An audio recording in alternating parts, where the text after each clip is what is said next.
আর নয় ঢাকা, আর নয় বগুড়া। এখন আমাদের জামালপুর ইসলামপুরেও পাওয়া যায় ঢাকার সব খাবার। তো এই খাবারের প্রাইস কি ঢাকাতে যেরকম এখানেও কি ওরকম, সব থাকতেছে এই ব্লগে। তো হ্যালো এভরিওয়ান, আসসালামু আলাইকুম। আমি সাকিব, নতুন আরো একটি ব্লগে আপনাদের সবাইকে স্বাগতম। ঈদের জন্য সবাই তো তার গ্রামের বাড়িতে ঘুরতে যায়, তার জন্য আমিও যাচ্ছি আমার গ্রামের বাড়িতে ঘুরতে। তো সকালবেলা ঘুম থেকে উঠে জামালপুরের উদ্দেশ্যে রওনা দিলাম। তারপর মহাস্থান থেকে আসলাম মাটিডালি। আর হ্যাঁ, আমাকে এগিয়ে দেওয়ার জন্য যাচ্ছে আমার সাথে আফিয়া। আর আফিয়া আমার সামনে দিয়ে রিস্কায় উঠে ঘুরে গেল, কিন্তু আমাকে দেখলো না, কারণ তারা বেডি মানুষ, আর বেডি মানুষ মানেই ঝামেলা।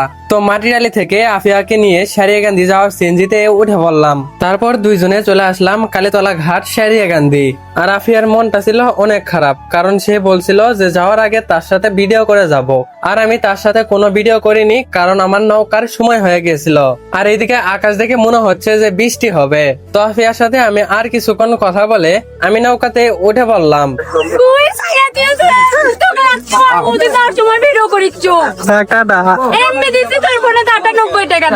আর হ্যাঁ, আমি নৌকাতে উঠে চলে যাচ্ছি, আর ওই ওখানে মন খারাপ করে দাঁড়িয়ে আছে।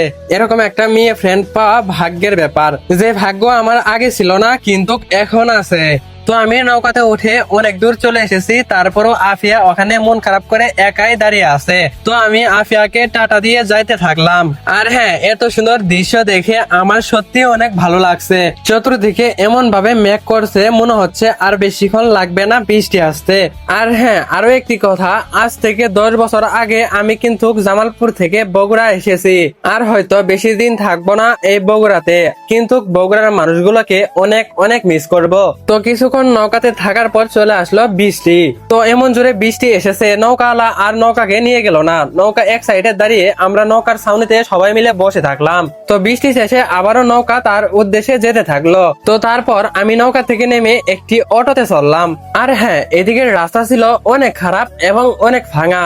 একটু বৃষ্টি হলেই এদিকের রাস্তা হয়ে যায় অনেক খারাপ। তো 1 ঘন্টা অটোতে থাকার পর আমি চলে আসলাম বাসায়। তো বাসা থেকে ফ্রেশ হয়ে বের হয়ে আমি আমার মামাতো বোনকে নিয়ে বেড়াতে থাকলাম রেল লাইনে। তো আমার সেই ছোট্ট মামাতো বোন আমার গাড়ি উঠে সে কিন্তু হাসাহাসি করতেছে। তারপর তাদেরকে কিছুক্ষণ সময় দিয়ে আমি চলে আসলাম ইসলামপুর ব্রিজের অপর সাইডে।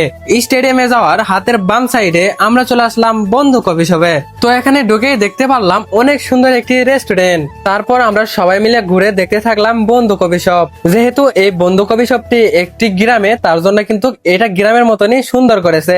এই রেস্টুরেন্টে সুন্দর সুন্দর গাছ এবং গাছের ভিতরে বিভিন্ন রকমের লাইট, সত্যি অনেক সুন্দর দেখা যাচ্ছে। তো রেস্টুরেন্টে ঘুরে ঘুরে দেখলেই তো হবে না, রেস্টুরেন্টের খাবার কিরকম সেটাও তো দেখতে হবে। তার জন্য আমরা চলে গেলাম খাবারের রুমে, যেখানে খাবার তৈরি করে। তো এখানে